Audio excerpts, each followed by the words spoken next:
The Vantic Dominion had harvested storms on 9 worlds. Then they reached the Great Plains. What stopped them was not an army, and it was not a missile. It was a line of dented trucks with antennas bolted to the roof, driving straight toward the one thing every living species runs away from, and gaining.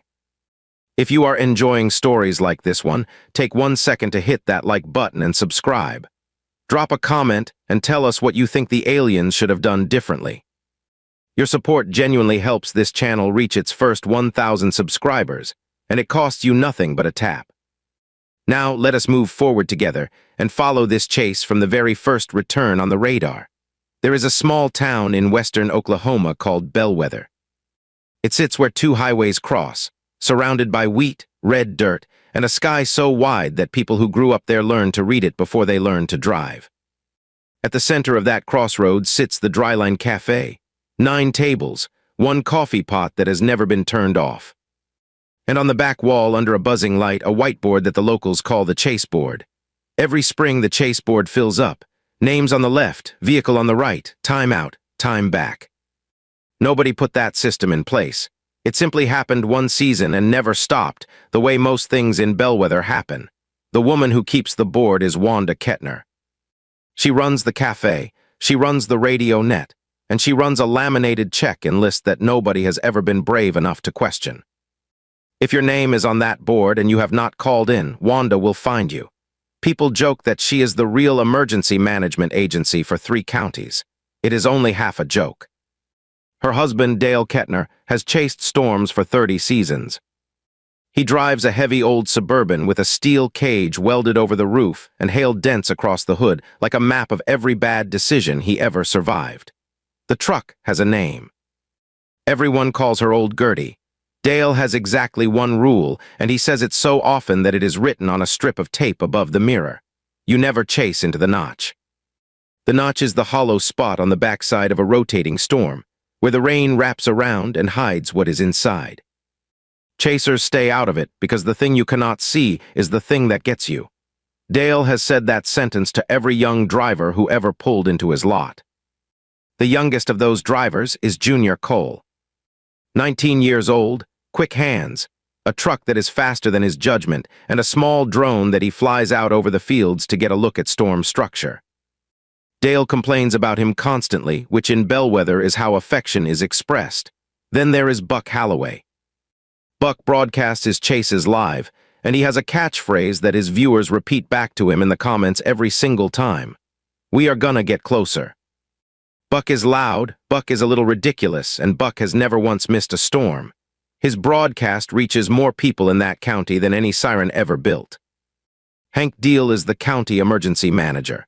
He carries a laminated call list, a rain slicker, and the permanent expression of a man who has already answered your question twice. And in the corner booth most mornings sits Ellis Trask. Ellis is a hail insurance adjuster. Ellis has assigned a claim number to a roof, a barn, a mailbox, a satellite dish, a greenhouse, and on one memorable afternoon, a cow. Ellis believes that anything which falls from the sky and lands on private property has a file waiting for it. He is not wrong often. The newest name on the chase board belongs to Nora Pike.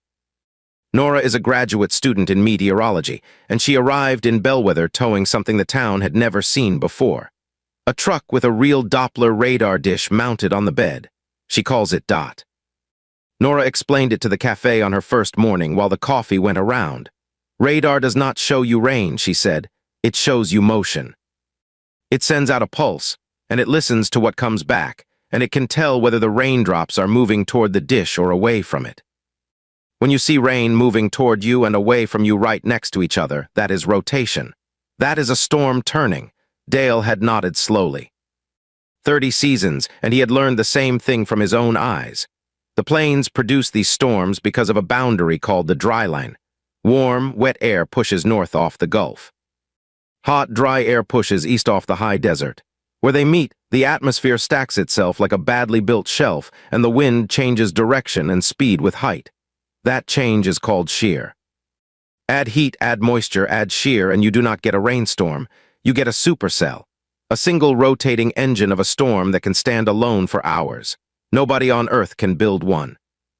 but a handful of people in a handful of towns have learned to guess where the next one will be born, sometimes a full day early. That skill was about to become the most valuable thing on the planet. Far above the county, past the last of the cirrus, a Vantic Dominion harvester slid into a low orbit and stopped.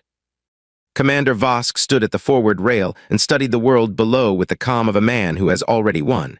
His ship ran on pressure.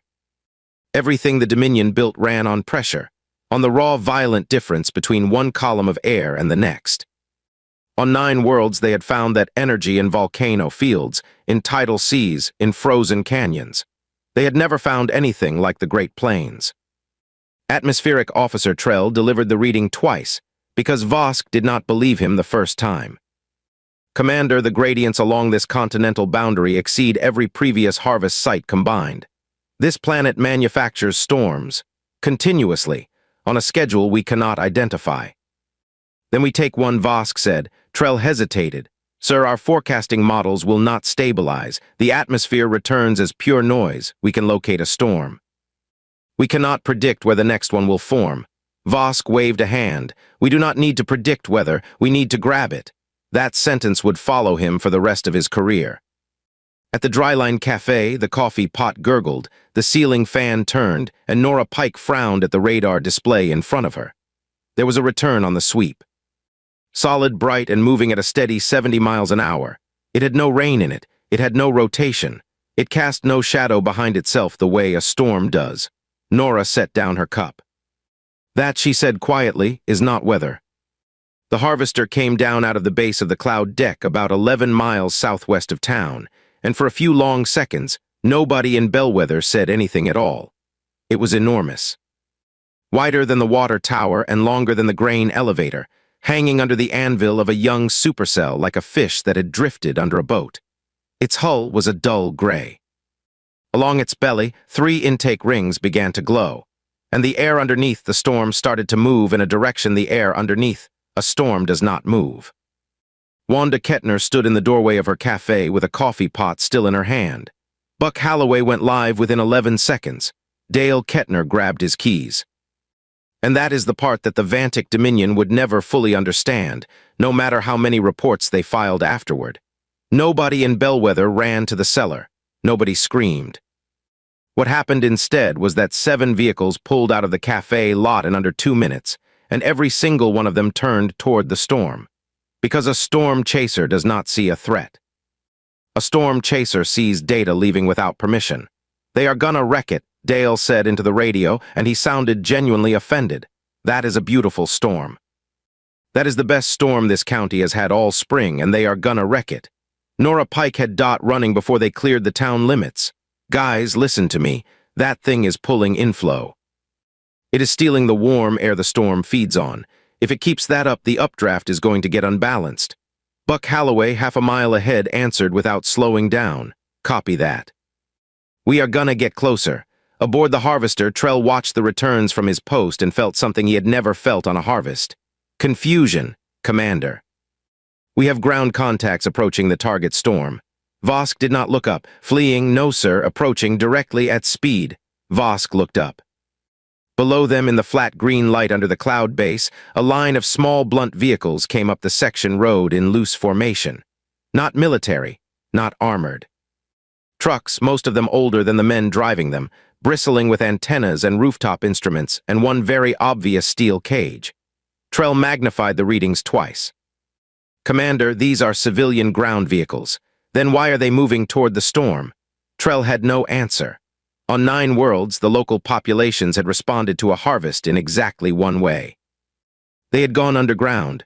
Sergeant Core, the ground commander, was already at the launch bay. Send me down, I will disperse them. Vosk allowed it, disperse them, quietly. We have a harvest to finish. The dropship left the bay and slid down through the rain curtain, and the Vantic Dominion made its first real mistake of the operation. It landed in a wheat field. Wet Oklahoma wheat field mud is not a substance that appears in any tactical manual in the galaxy. It has the color of rust and the physical properties of poured concrete that has changed its mind. The dropship's landing struts went in, found nothing solid, and kept going. By the time Core and 8 troopers stepped out onto the ramp, The vessel had settled at an angle that Trell would later describe in his report as regrettable. Kor formed his squad on the road and raised a hand as the lead truck came around the bend. The truck stopped. The window came down. Dale Kettner leaned out, looked at 8 armored figures with plasma rifles, looked past them at the tilted ship, and then looked at the sky behind them with the concern of a man watching a fire spread. "Fellas," Dale said, "you are standing in the inflow." Kor activated his translator. "You will withdraw. This region is under Dominion authority." Dale pointed over Kor's shoulder. "Son, I do not care whose authority it is. That wall cloud is lowering and it is turning, and you are parked on the exact patch of ground it wants. That is the inflow notch. Everything that storm eats comes through where your boots are. The translator handled about half of that. Kor raised his rifle. Withdraw." Dale sighed, put the truck in gear, and backed up 30 yards. Then he stopped. He did not leave. He got out his binoculars. Behind him, Junior Cole put his drone in the air. Nora Pike parked broadside to the storm and started her scan. Buck Holloway pulled onto the shoulder and talked directly to 40,000 people who were watching from 6 states. Ellis Trask, who had followed the group in a sedan for reasons nobody had asked about, got out with a clipboard and walked to a comfortable distance. Ellis wrote a claim number at the top of a fresh page. Ellis looked at the tilted dropship in the wheat, and he looked at the ruined fence line it had crushed on the way in, and he began with great professional satisfaction to take notes. Kor watched all of this happen and understood none of it. "They are not leaving," he reported. "They are observing." Aboard the ship, Vosk pressed the harvest. The intake rings brightened. The storm's inflow bent toward the hull, and the thing that Nora had warned about on the radio started to happen on her radar first. The single rotating updraft, starved on one side and fed on the other, did what an unbalanced supercell does. It split. Nora keyed her radio and her voice went flat and fast, which was how everyone learned to tell when she was serious. "Storm split. Repeat, storm split. We have a right mover and a left mover." "Dale, the left mover is turning north." Dale had the binoculars up. He did not need the radar. "North," he said, "is us." Here is a thing about supercells that most people never learn, and that the Vantic Dominion learned the hard way in about 4 minutes. When you pull hard enough on one side of a rotating storm, it can break into 2 storms. One drifts right, one drifts left. The right mover is usually the strong one, the one everybody watches. The left mover gets ignored. The left mover is also the one that will run you over while you are looking the other way. Nora Pike put it on the radio in language everyone in the county could follow. "The big one is going east, away from town. The small one is going north into town. The aliens are chasing the big one. We need to be on the small one." Wanda Kettner heard that from the cafe and did not wait for anybody's permission. She picked up the base radio and the check-in list came off its hook. "Bellwether, this is Wanda. Sirens are coming on. Interior room, lowest floor, put walls between you and the outside. If you are in a mobile home, you leave now and you go to the community center, and you do it in the next 6 minutes, not in 12. If you are on the highway, do not stop under an overpass.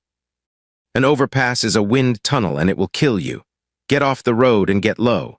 Hank Deal arrived 4 minutes later and found that his entire laminated call list had already been called. "By whom?" he asked. Wanda pointed at the board.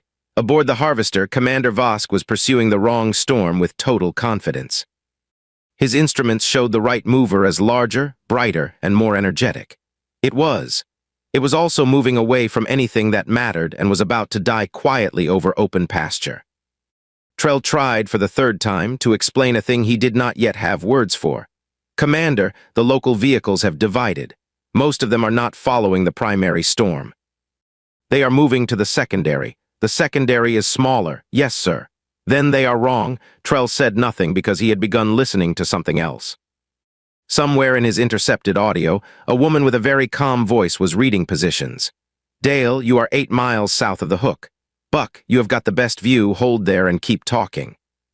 Junior, I need your drone up over that field, high, not close." Trell frowned at his own console. That woman had described the storm's structure before his instruments displayed it. She was not observing, she was predicting. Down on the section road, the chase line reorganized itself into what an outsider would have called chaos, and what was, in fact, one of the oldest and most effective warning systems in the country. Spotters, human beings in fixed positions, calling what they can actually see, because radar can show you rotation in the cloud and it cannot always show you whether anything has reached the ground. Radar gives you the warning, people give you the truth. Buck Holloway parked on a rise with a clear view to the southwest, and his broadcast turned into a public service. "All right, folks, I am on the north side of the small storm and I have a lowering. That is the wall cloud.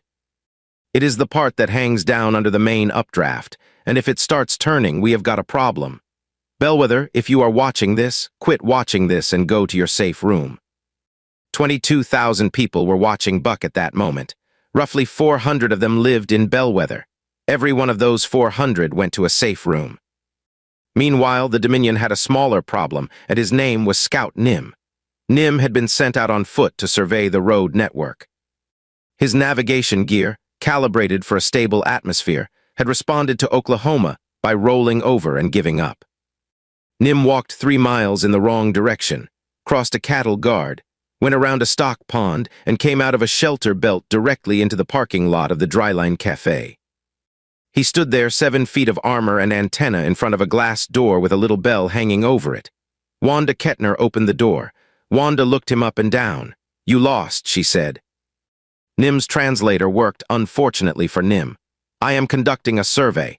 You are conducting a survey and a tornado warning is what you are doing. Get inside." There is no version of Dominion protocol that covers being told to get inside by a woman holding a coffee pot. Nim got inside. Wanda pointed at a stool. Then she took the marker off its string, and on the chase board under the column that said name, she wrote one word. "Nim, time out, time back, blank. You are on the board now," she said. "That means you check in.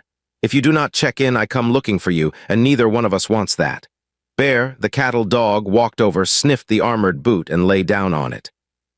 Ellis Trask, who had also come inside, sat down across from Nim, uncapped his pen, and asked whether the dropship in the wheat field was owned or leased. Nim did not report any of this.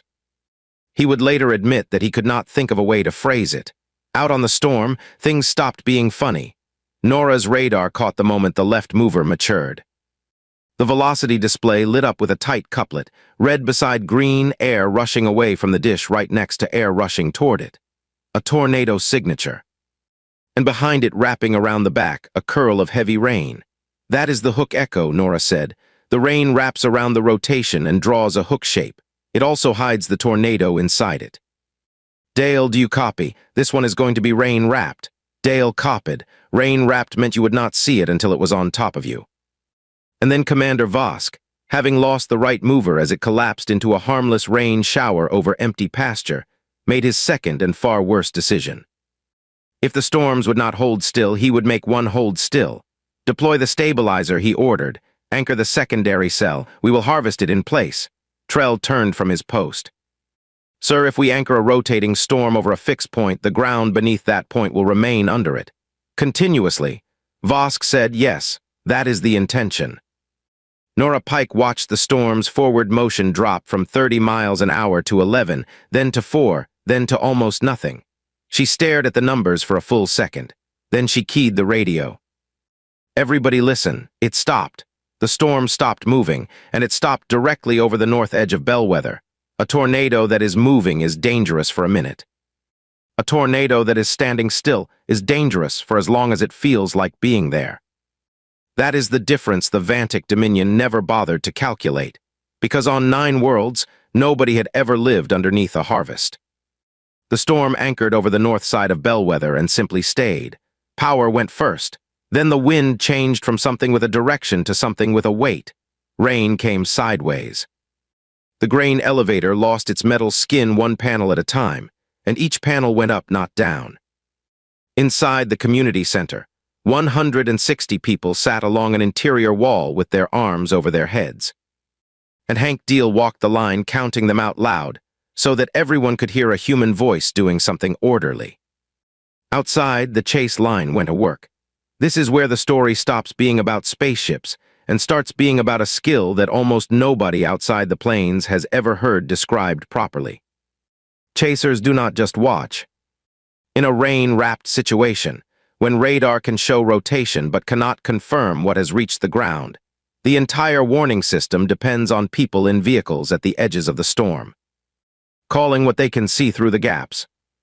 Dale Kettner took the southeast, Junior Cole took the east road, Buck Holloway held the northeast rise and kept broadcasting.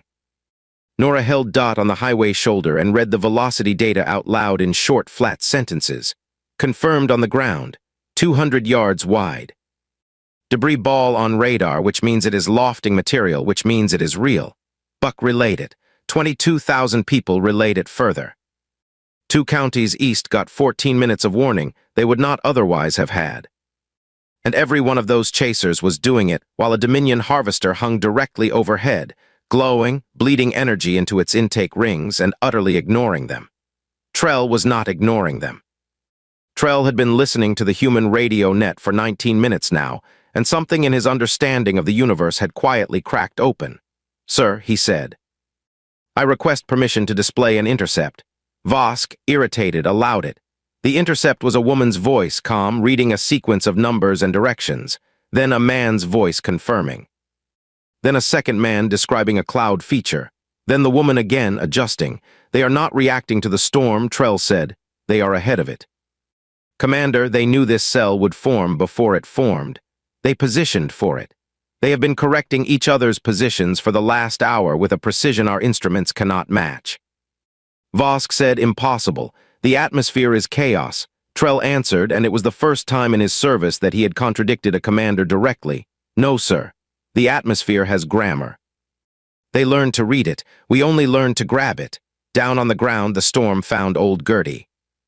Dale had pulled off to let a debris band pass, which is the correct decision, and a piece of somebody's barn roof came out of the rain at an angle nobody could have predicted. It took the antenna mast, the roof cage, and most of the passenger side. Dale got out through the driver's door into ankle-deep water and stood in the ditch with his hat gone, 30 seasons of dents ending in one afternoon. Junior Cole reached him 90 seconds later and got him in the truck. "That was your truck," Junior said. Dale looked back once. "That was a truck," he said. "Drive."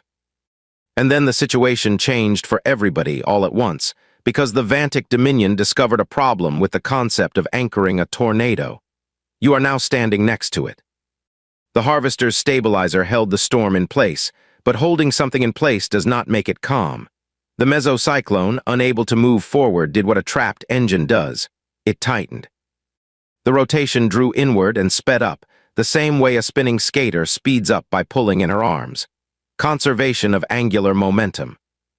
It is on a page in every physics textbook, and it was now happening to a Dominion capital vessel. The harvester began to rotate. Alarms went off across the bridge. Trell called the numbers.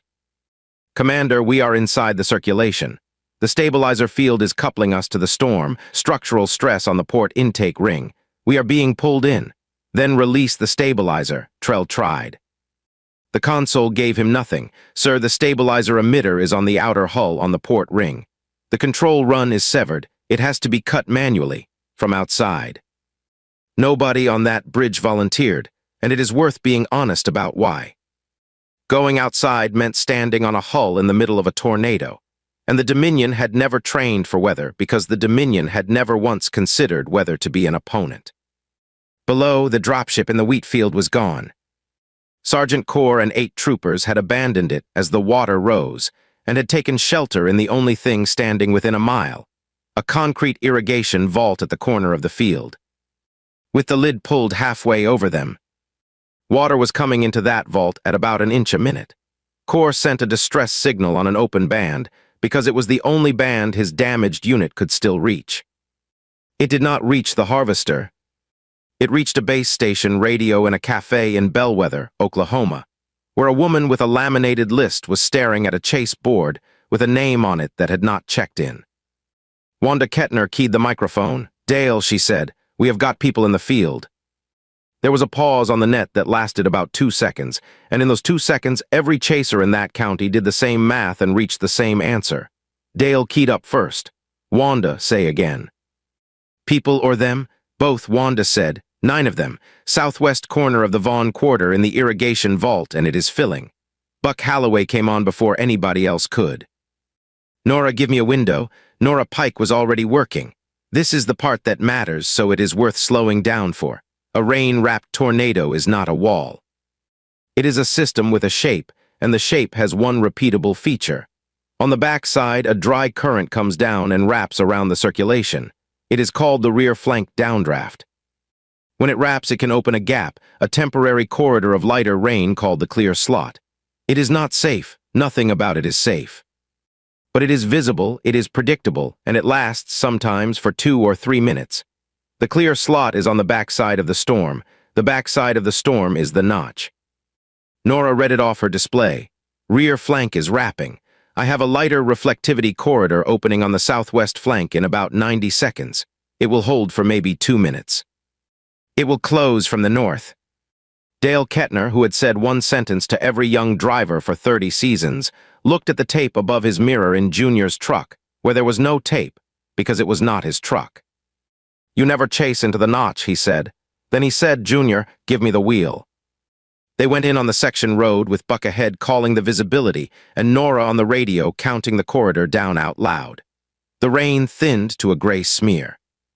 The wind, which had been screaming from one direction, went strangely quiet and then came from the other, which is exactly what the backside of a storm does and exactly why it fools people. They found the vault by the antenna sticking out of it. Dale Kettner opened the lid of an irrigation vault in western Oklahoma and looked down at 9 armored soldiers of the Vantic Dominion, standing in 4 feet of water. Out, he said. Core's translator was half drowned. It managed one word. Why, Dale said, because you are in a hole full of water and I have got 2 minutes. Move, they moved. 9 of them into 2 truck beds, doors held open against the wind, Junior counting heads twice because Wanda would ask. The corridor closed behind them 11 seconds after the last vehicle cleared it. Nobody said anything for a mile. Then Core, sitting in the bed of a 19-year-old's pickup truck with a cattle dog blanket over his shoulder plate, asked a question through a cracked translator. You do this for enemies. Dale, driving, did not look back. Out here, he said, the storm does not check. Meanwhile, in the cafe, Scout Nim had spent the last 40 minutes learning more about Earth than the entire Dominion Survey Division had gathered in a season. He had watched a woman coordinate the evacuation of a town on a base station radio. He had watched an insurance adjuster calmly assign file numbers to a disaster while it was still happening. And he had listened over the cafe speaker to a graduate student describe the internal architecture of a rotating storm in real time, correctly, before it happened. When the harvester's distressed traffic bled onto the open band, Nim understood it immediately. The ship is caught, he said. The emitter must be cut by hand, on the outer hull, and no one aboard knows how to stand in that wind. Nora Pike, on the radio from the highway, answered him without being asked. Then tell them how. And that is how the Vantic Dominion received the only useful tactical instruction of its entire Earth operation, relayed from a cafe by its own lost scout, from a woman with a radar dish on a truck. Nora talked Trell through it in plain language. Go out on the lee side, the side away from the wind, and stay there. The pull is strongest where the air is coming in fastest, so you work in the shadow of your own hull. Tether twice, not once. Twice to 2 different points because one anchor is not an anchor. Keep your body low and your weight forward, and do not look at it. Watching it will make you flinch, and flinching is what gets you. Trell went out onto the hull of a Dominion capital ship inside a tornado, tethered twice, stayed low, kept his weight forward, and did not look at it. He cut the emitter with a hand torch in 94 seconds. The stabilizer field collapsed, and the storm, released, did what storms do when they are allowed to move again. It stretched, it leaned forward, it lost its balance, and the tight circulation began to unwind into a thin, ragged column, a stage that chasers call roping out. The harvester came out of the rotation at a bad angle, shedding hull plate across 4 miles of pasture, and put itself down hard in a fallow field 2 miles north of town. Commander Voss climbed out of his own bridge into ankle-deep Oklahoma mud, in the sudden ridiculous sunlight that follows a storm, and found a line of trucks already parked along the fence. They had followed him down. Buck Halloway was live, Junior's drone was up, Nora was reading his hull damage off her radar, Dale was leaning against a fender with his arms crossed. and Ellis Trask was walking toward him across the field with a clipboard, a pen, and the calm expression of a man who has finally found the largest claim of his career. The tornado that stood over Bellwether for 11 minutes did an enormous amount of damage and killed nobody. That is not luck, and the people in that town would be annoyed if you called it luck. It is a warning system built out of radar, sirens, a broadcast, a laminated list, and 11 people who drive toward storms on purpose so that everyone else has time to get to a wall. The grain elevator lost its skin. 14 roofs went. The cafe lost its sign, which had hung over that door for longer than most of the town had been alive. The chaseboard survived because the chaseboard was on an interior wall, which was the entire point. Old Gertie did not survive. Dale had her towed to the lot behind the cafe and left her there, and within a week somebody had planted flowers in the wheel wells, and within a month there was a small hand-painted sign that said, "Simply 30 seasons." Commander Vosk of the Vantic Dominion spent 2 days in a field, and both of those days were educational. On the first day, he was informed by an insurance adjuster that his vessel had come to rest on private grazing land, that the fence line was itemized, and that the file was open. Vosk attempted to explain sovereign authority. Ellis Trask wrote the phrase sovereign authority on the form in the box marked party responsible and asked how he would like to spell it. On the second day, Vosk was fed. Nobody asked him whether he wanted to be. Wanda Kettner simply arrived with a pan, because there had been a disaster, and that is what she does after a disaster. And the fact that this particular disaster had arrived in a spaceship did not appear on her list of considerations. Sergeant Core and his 8 troopers spent those 2 days doing something the Dominion has no word for. They helped. They lifted roof panels off a feed store. They pulled a fence line out of a ditch. Core carried a refrigerator up a set of cellar stairs by himself, and the woman who owned it patted his forearm and told him he was a good boy. And Core, a decorated veteran of 4 campaigns, did not correct her. Scout Nim checked in. He walked into the cafe and Wanda took the marker off its string, and next to his name, in the column marked time back, she wrote a number. Then she drew a line under it, which meant closed, which meant safe, which meant she would not be coming to look for him. Nim asked what the line meant. Wanda told him. Nim asked whether he could keep the marker. Wanda said no, the marker stays with the board, and Nim accepted this as the deep and reasonable law it clearly was. Trell filed the operational report, and it is worth quoting because it is the shortest document in Dominion archival history. Harvest abandoned. Target world produces storms at a rate we cannot match and predicts them at a precision we cannot approach. Local population is not defended by a military. It is defended by people who have studied the weather for generations and who drive toward it voluntarily. We were rescued twice. Recommendation follows. The recommendation was 1 line. Do not harvest a world where the inhabitants chase the storms. The Dominion navigational database updated across every ship in the fleet. Earth received a marker, and the marker did not say hostile, and it did not say defended. It said, in the closest translation anyone has managed, this planet is being studied by its own residents. Do not interrupt them.